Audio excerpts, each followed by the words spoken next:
Alright. The game that has everyone chatting about the future of RTS. Stormgate has posted a closed alpha update. Let's take a look and see what they're going to reveal.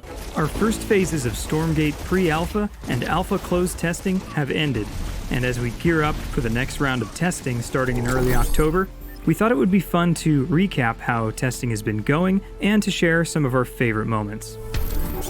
We started with testing our first faction, the Human Vanguard, in 1 vs 1 competitive only. Our co-op versus AI mode is coming later this year.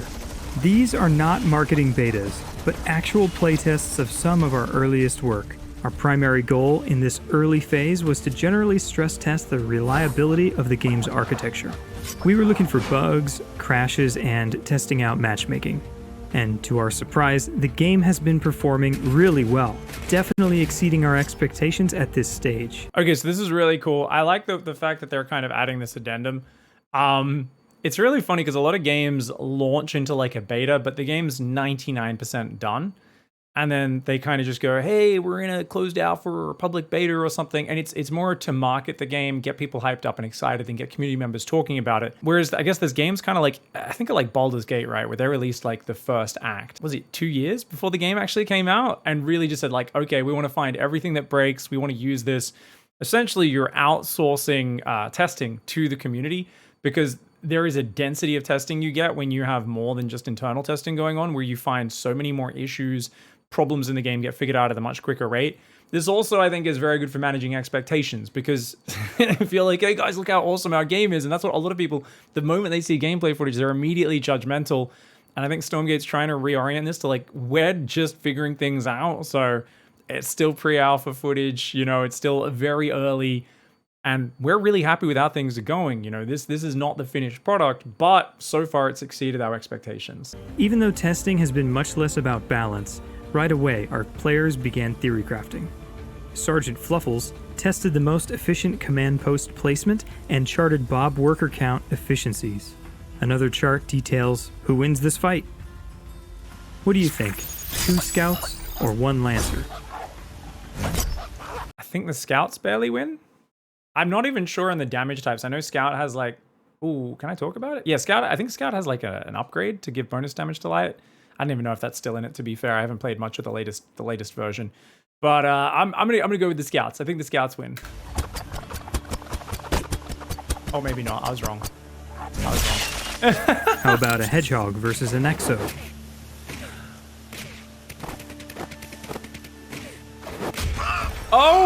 Oh, I didn't expect Vulcan that. versus 5 Exos? To be fair, the Hedgehog should have microed back and forth. If the Exos spread out, they wouldn't have taken splash damage and they would have wrecked it. Watching this incredible energy and enthusiasm among players was really exciting for us. On top of this, a ton of strategies began emerging.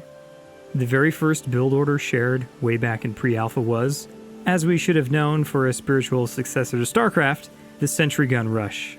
Dear Dragon, this is the most cancerous build ever. Apparently it's been patched so it's not as powerful. This revealed some issues very early. The first time I experienced this, I was shutting down. You guys know I've defended like thousands of cannon rushes in StarCraft. I've taught so many people how to do it. I'm very good at blocking positions, focusing down workers. But oh my lord, I was tilted. I think Apoptosis did this to me in like my 3rd or 4th ever game playing, and I was like, that's so broken, man. Fear Dragon posted this build within hours of the start of testing. That didn't take long. This strategy utilizes Vanguard's unique faction ability to build structures with multiple workers. And yes, the community mapped out the efficiency of this too. Here's how it worked. Okay, so I think that was the efficiency there of... And yes, the community mapped out the efficiency. Yeah, so that's the efficiency you get from each extra bob you've got building a building, because there's diminishing returns. It's not like each worker, when you speed build, just adds the same percentage, so it's diminishing returns for every extra worker, similar to Age of Empires for anyone who's familiar with that system. Efficiency of this too. Here's how it worked. To start, a Therium refinery was built right away and 4 bobs were immediately pulled to the enemy base. These workers could quickly build turrets within range of mining and enemy buildings. If not scouted before they arrive at your base, this was very difficult to stop. But what was amazing to see is that even in a limited test, we saw counters emerge to defend this overpowered rush. If scouted, the defender could immediately make a thorium refinery and turret of their own, quicker as it was right in their base, and use another unique Vanguard ability to gain defender's advantage. Bobs could use their overcharge ability to increase their damage and armor in order to win this game of Rock'em Sock'em Robots. I completely forgot to use that the first time I played against it, and I realized at the end of the game I was sitting there and I was on voice with A-Pop, and I was like, this is broken. This is like, what the hell? How are you building so many? And then I realized, like, I'm like, oh, isn't there a defensive ability I could have used? So I felt like a real idiot. What's funny overall, though, about this build is I remember Fear Dragon was probably the most excited he's ever been. That man was slaying pro gamers left, right, and center. And I gotta tell you, that's the joys of an early game when no one knows what's going on, is you can beat the Serals, the best players in the world. That's your time. Early on in the RTS, when things are being figured out, there is so much variance. It's actually really fun. While it didn't take long for this piece of cheese to emerge, it also didn't take our team long to make some big balance changes that we'd roll out in our next phase. There were many great openers being developed. We were just frankly blown away with what these skilled players were able to do with our early build of the game. Basically, all of the prevalent build orders revolved around capturing creep camps right at the start of the game. When a player successfully defeats one of these camps, a variety of things are rewarded. Some players decided to play it safe and fight uncontested resource camps on their side of the map for an economic head start. Others, however, rushed to defeat a speed camp, which allowed their scouts to catch up to the enemy and prevent their escape. Each player must calculate the risk of taking unit damage and getting surrounded by the enemy versus the reward of gaining valuable power-ups. Okay, so this is like, actually, yeah, my first experiences in the very first pre-alpha, whatever it was, pre-alpha, first alpha stage, whatever it was called, is these speed camps were really powerful. And I think I remember Parting was looking for games, and I think most of the Americans were asleep, and Parting was just like sitting there waiting for anyone to join his lobby. And it was like, I remember joining my first games and just playing Parting like 4 times in a row, and every time he'd run over, he'd steal this camp, get the speed boost, and then start stealing all my other camps. And it was just that feeling of, it reminded me of my first ever time playing Warcraft 3 as a kid. And like, I hadn't even got a hero out, and then there was a demon hunter and a huntress in my worker line killing my peasants, and I was like, this isn't fair.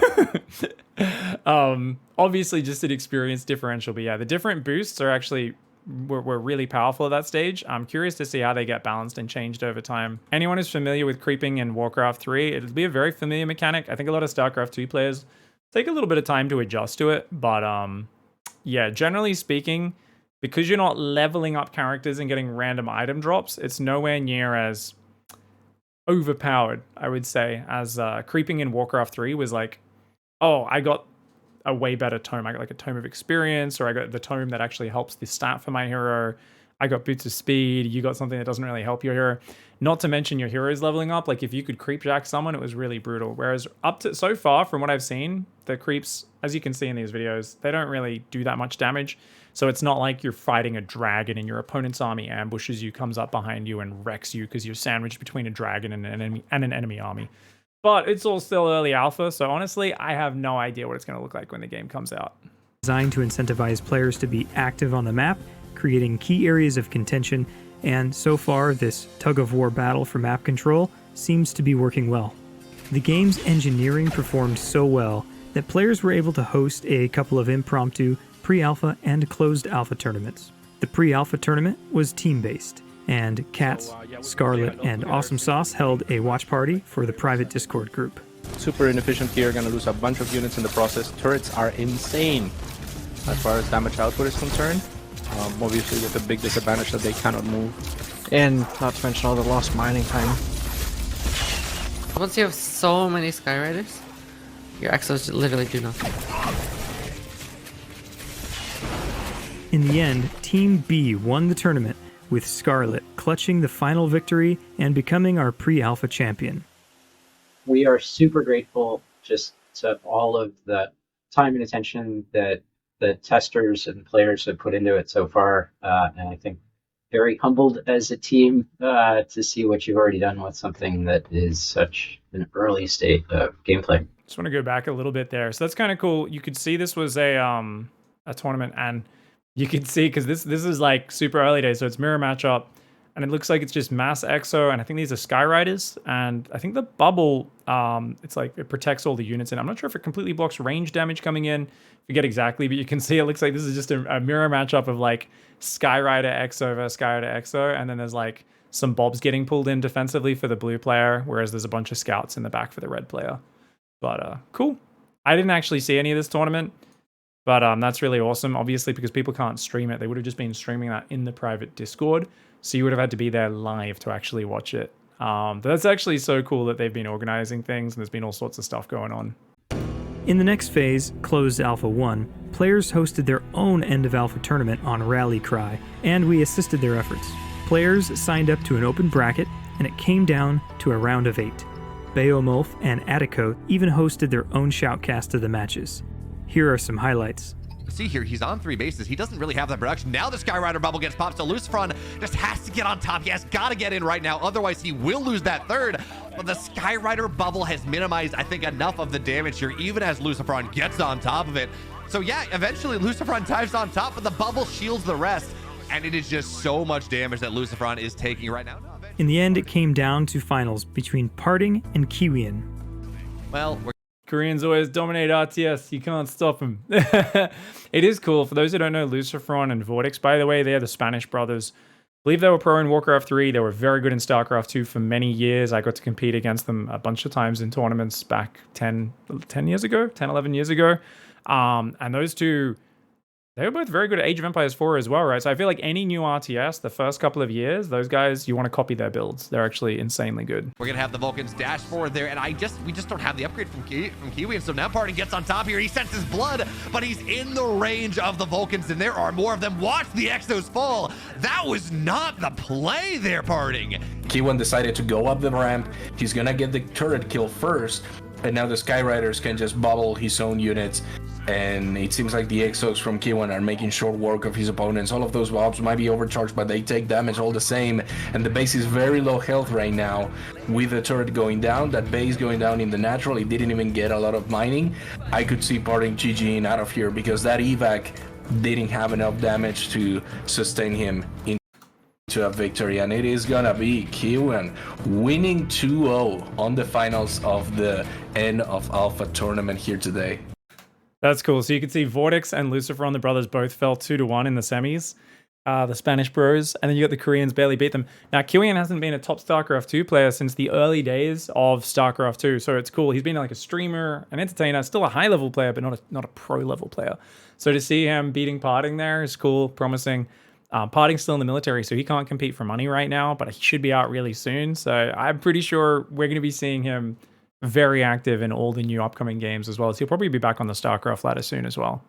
Now for anyone who hasn't seen the gameplay, let's try and explain that a little bit more through that gameplay. I know there's a bit of commentary there, but we'll try and explain what we can and just point out a few key details. So after that first fight, you can see there are these bubbles down from the Skyriders that are blocking damage. You've got the big Exos that are going to be spraying out their damage as well.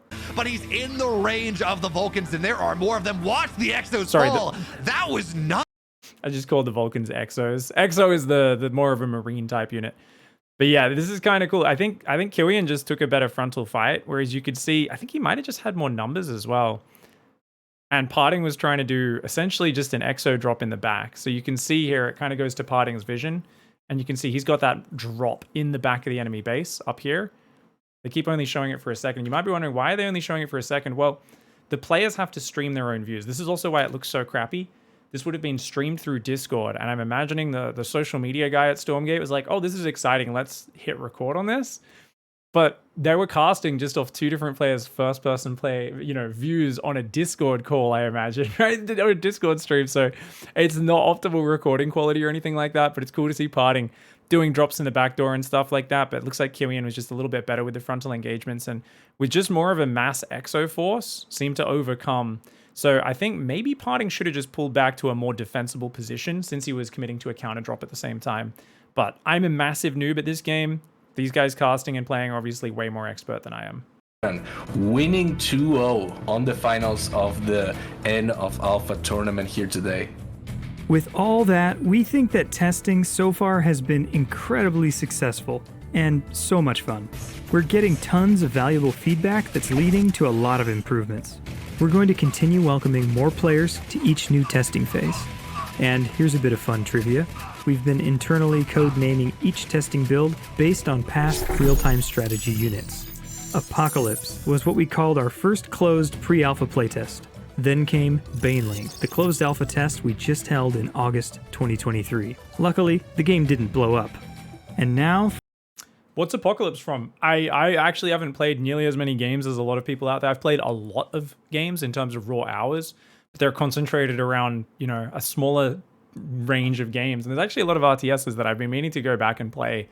Things like Age of Mythology that I never played and stuff like that. So let me know in the comments what the Apocalypse is from. For our next testing phase, Chronosphere. This is another closed alpha test, and the good news is we have tripled the amount of players invited to test the game. And after much anticipation, we're adding our next playable faction, the Infernals. Nice. So that's really cool. Infernals coming out, so it's not just mirror matchups, is of course super exciting. But just to touch on that last thing. Oh, Chronosphere, that's from Red Alert, right? There's a Chronosphere building. I can't even remember what you could do with it. Could you teleport across the map or something? I'm pretty sure original Red Alert had a Chronosphere building. You guys let me know. I'm sure there's RTS veterans just like, you don't even know, pig. The Infernals. This early feedback really helps us as a team figure out what's working and focus our attention on areas in most need of improvement. We can't wait to get this game into everyone's hands. If you'd like to be considered for this and future... If you guys want to see more about the Infernals, they already did some unit reveals, and we checked all those out as well, so check out my video on that. And you can see a little bit more kind of explanation of all of the different Infernal units. I wouldn't really say they're a Zerg analog, but definitely a bit more melee and savage focus. I would say they're kind of more orcish, right? They're very brutal, very bloody. And there's cool stuff like whenever these big abomination-looking units, the brutes die, you can press a button just before they die and split them into two of the little guys instead, which is actually really cool. These little dudes that are very low hit points but do quite a bit of damage. Everyone's hands. If you'd like to be considered for this and future testing, sign up for beta on playstormgate.com. And if you haven't already, wishlist Stormgate on Steam. See you in battle. I'll see you in battle. All right, cool. I mean, that's kind of nice of them to just reveal a bit of what was going on in the testing. First of all, I like it really just in terms of like gaming PR, A+, lower expectations, talk about how this is just to test the tech. We're surprised with how well everything performed, all this sort of stuff, right? I'm like, smart. Because so many people, like, they see a game and they immediately judge it, whereas this game has not been in developing for very long for a AAA game or a AAA RTS. Games take so long to make these days because they're so big in terms of scope. And they have a crazy scope in terms of the goal for this. I also love that they're revealing the Discord because there is a big community building there. And I think they said they were going to be letting in way more players in this next wave, right? Didn't they say triple the players in this video? Which is really exciting. So if you guys haven't already signed up to try and get into the alpha, get into it. I've had a lot of real life friends just kind of message me and be like, oh, I'm in the previous wave. So now's the time to try to get in and play. It's pretty damn fun so far. Like I said, I haven't played much since the very first days of the first alpha. And now that Infernals are out, I'm very excited to hop on and play a whole bunch of it. And I'm not going to be able to talk about it too much though, but hopefully they keep releasing videos like this. So there's stuff out there publicly, which gives us content creators a chance to share a little bit of what's going on behind the scenes. Yeah, it's really cool. I love the fact that they did these little write-ups of the build orders as well. Graphically, impossible to understand, by the way. Like, I like the visual representation. It looks cool. TLO, Therium first. Even if you know what the units are, I'm like, wait, the weird graphics and the arrows. For me, a build order should always be a set list of words. Dot point words, maybe do some indentations or some subnotes. The graphical build orders absolutely do my head in. But I've had people for years telling me like, oh, reading a list is too hard. I need something graphical. Let me know in the comments if this makes any sense to you. Assuming imagine you knew what all these units and buildings are. For me, that looks like absolute nonsense, indecipherable garbage. But maybe we just think differently and I'm stuck in my ways of writing my build orders down in dot point form. Let me know in the comments. Let me know what you're excited for, what you're critical of. And I'll see you guys next time. Thanks so much for watching, and check out other info about Stormgate. Go wishlist the game, helps them out. Something I've been doing for pretty much any indie game that I'm following as it develops, and also for other games that I'm just bloody excited for that have a lot of people working on RTS. Pretty much any RTS that's got some passion going into it, you immediately should get on there and wishlist it. We need more RTS in our life. Thanks for watching, everyone. See you next time. Goodbye and good night.